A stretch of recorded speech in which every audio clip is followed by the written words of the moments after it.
Shalom. നെറീന Francis ജെറുസലേമിൽ നിന്നും. Shalom അല്ല, ഷബ്ബാത്ത് ഷലോം.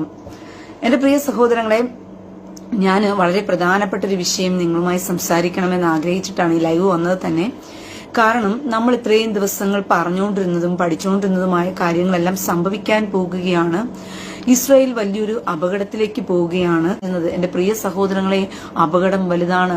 നിങ്ങൾ വിചാരിക്കുന്ന കണക്കൊന്നും അല്ല കാര്യങ്ങൾ പോയിക്കൊണ്ടിരിക്കുന്നത്. ഇസ്രായേലിൽ തന്നെയുള്ള ജനം പരദേശികളായി പോകാൻ പോവുകയാണ്, പ്രവാസത്തിലേക്ക് പോകാൻ പോവുകയാണ്. എന്ത് പറ്റിയതാ?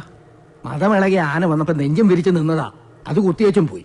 ഈ ഇറാനെതിരെ ഉള്ള ഈ ആക്രമണം ഉണ്ടായപ്പോൾ നമ്മുടെ സൈബർ സ്പേസിൽ ആഹ്ലാദ തിമർപ്പിലാണ് മിത്രങ്ങൾ. മിത്രങ്ങൾ എന്തിനാണ് ഇതിൽ ആഹ്ലാദിക്കുന്നത് എന്നുള്ളൊരു പ്രശ്നമുണ്ട്. കാരണം ഇറാൻ എന്ന് പറഞ്ഞാൽ ഇന്ത്യയുടെ ഏറ്റവും പ്രധാനപ്പെട്ട ഒരു സ്ട്രാറ്റജിക് പാർട്ണറായിട്ടുള്ള ഒരു മോസ്റ്റ് ഫേവേർഡ് നാഷൻ എന്ന് പറയാവുന്ന ഒരു രാജ്യമാണ്. ഇന്ത്യക്ക് ഇറാനിലൊരു തുറമുഖമുണ്ട്, ഷബഹാർ പോർട്ട് എന്ന് പറഞ്ഞിട്ട്. അതിൽ ദശലക്ഷക്കണക്കിന് രൂപ ഇന്ത്യയാണ് ഇൻവെസ്റ്റ് ചെയ്തിരിക്കുന്നത്. അത് 10 വർഷത്തേക്ക് അതിനെ നടത്തിപ്പാരാന്നറിയോ? ഇന്ത്യയാണ്.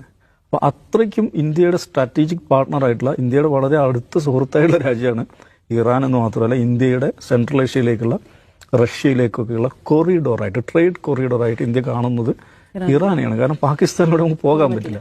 അപ്പോൾ അങ്ങനത്തെ ഒരു ഇറാനെ ആക്രമിച്ചതിൽ എന്തിനാണ് നമ്മുടെ മിത്രങ്ങൾ ഇങ്ങനെ ആഹ്ലാദിക്കുന്നത് എന്നൊരു ചോദ്യമുണ്ട്. ഇന്ത്യയുടെ ഒരു നാഷണൽ പെർസ്പെക്റ്റീവിൽ, ഇന്ത്യയുടെ ഒരു ദേശ താല്പര്യത്തിന്റെ ഫ്രെയിമിൽ ആലോചിച്ചാൽ ഇറാന്റെ കൂടെ നിൽക്കണമെങ്കിൽ ഇറാൻ ദുർബലമാവുക എന്നുള്ളത് ഇന്ത്യക്കും പ്രശ്നമാണ്.